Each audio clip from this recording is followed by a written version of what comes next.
It's Laura Eubanks of Design for Serenity with your succulent tip of the day. And today is the day. These poor precious little baby propagation leaves that we started at the beginning of quarantine are finally going to get their semi-permanent home. Let's just put it this way. They've moved out of the neonatal intensive care into a regular room. So I found a pot. Now you can use anything. You can use a planting can, you can use a planting flat, you can use anything that's got drainage. This pot, it's got good drainage. It just happens to be one that I'm not currently, using. So it's perfect for my little plantlets. So step one, if you have got some plastic or foam or styrofoam packing bubbles or crushed up plastic or water bottles or just something that you can put in the bottom of the pot to reduce the amount of soil that you use, go for it, because let's face it, these little plantlets aren't going to be throwing off any kind of root system while they're in this phase of their development. So I just grabbed some river rock from along the side of the yard. This is not that heavy. You don't want to make it, so heavy that you can't lift it or move the pot around. But this doesn't add much weight. And basically, it gives me less need of putting a bunch of soil in this pot. Now, the soil, I would like to say that this is Patio Plus, but it's not. A lot of times on a job, if I'm working with installing plants, I have leftover dirt out of the planting cans and I don't want to waste, so I just throw it in a bag. So this is literally a Heinz 57 of soils that came with the plants in the pots. You can see it's very dry. It has a lot of perlite in it, which is basically, just like a pumicey rock. There's some really, really good drainage material in this soil. If you live in an area where that's an issue, you get a lot of humidity, you get a lot of rain, you're going to want to make sure that you add dry stall, vermiculite, pumice, something to aerate your soil. Here in the land of milk and honey, it's not such an issue for me. So this is just good old, literal garden variety soil. Okay, now, I am not going to be tamping down the soil really hard because I want to give these delicate little air roots something to grab onto. So I want to keep the soil really, really soft.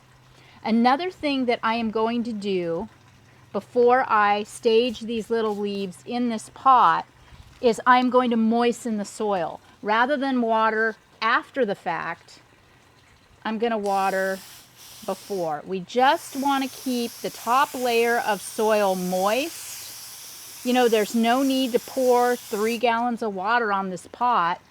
We just want to keep these roots moist and give them a chance to start taking in some moisture so that they can then grow.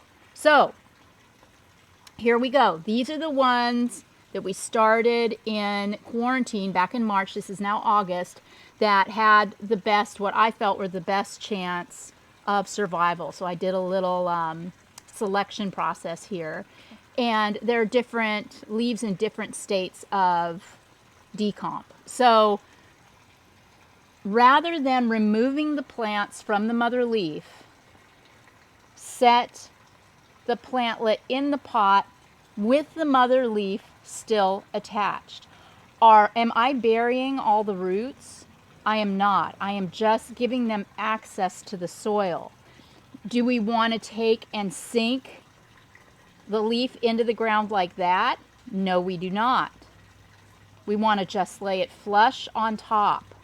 Now, you can see that there's still a lot of moisture and nutrients in this leaf. See, it's starting to desiccate at the bottom here, but there's still food in here for these babies. This mama leaf is not done giving. So we don't want to separate the little plantlets from the leaf prematurely. Oh no, well, when do I separate it? Just don't worry about it. Don't separate it. What's going to happen is nature will take care of that for you, as in the case of this Fred Ives leaf. Look how dead that mom is. She has given her all. There is nothing left there. Okay, she's given it all to the babies. There are no roots. That's what's going to happen to all of these other leaves in time.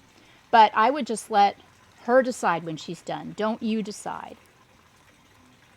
She's clearly done. So this leaf will be disposed of. You can see where I took it off. And that mound of roots. Scratch the surface up of the soil just a little bit. Gently lay these babies on top. I want to give the plants a little space. You know, give them a little room. I'd plant them, you know, an inch or so apart. And remember, this is just the next phase in our propagation process. Once all of these leaves desiccate like this Fred Ives leaf did, these babies are probably going to be about double or triple the size. And then we'll get on to doing what comes next, which will probably be transferring these babies into pots, arrangements, or in the ground so they can start the cycle all over again. Cool shirt. Oh, you like my shirt? I know white isn't the most practical for gardening in, but I like white. At the shop, you can get your Runamucky shirt in your favorite color. Remember, they do run a little big. This is a unisex large, and it's large. I could fit 1-gallon planting cans in here. So for those of you that have got nice boobs, there's plenty of room. People like me, I could probably have done with a much smaller size, but that's okay. Lots of fun things at the shop for you to buy and to have, and thank you for your support. I like white shirts because when they get dirty, it's almost like when you get a scar, you know? It's kind of cool. It's like a badge of honor. Okay, Hannah says that she likes white shirts because when you get them dirty or when you're on the job and you bleed, it's a badge of honor, like a scar. I like the way she thinks. That's awesome. Okay. All right. Now, look at that.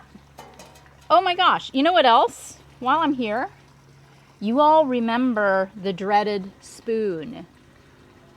Remember this? We planted this out at the beginning of quarantine 2, and it was super cute and lush, and I have just left it on this table since March, and it, you know, I just glued these little plants to the spoon. There's no soil, there's no moss. It's been getting beaten with sun, and yet a lot of these little plants on here are still alive. So to honor them and their valiant efforts, I am going to put them in our little pot, nursery pot too.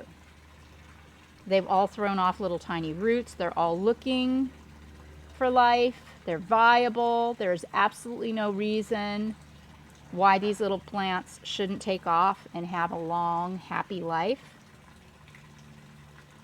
I'm starting to get it now, you people that propagate. It is fun. It's very rewarding. It feels good. It feels intimate almost, you know, to be a part of these plants' lives from inception on. Makes me feel a lot more attached to them as little individuals. Look at that. Look how adorable that is. This is a little Sedum rubra tinctum. Look at all of those little babies on that leaf. How cute. Wow. Okay, so now what we have is we've got soil. We put rocks in the bottom of the pot so we wouldn't have to use as much. And you could go all the way up, 3/4 of the way up your pot if you want, with filler materials.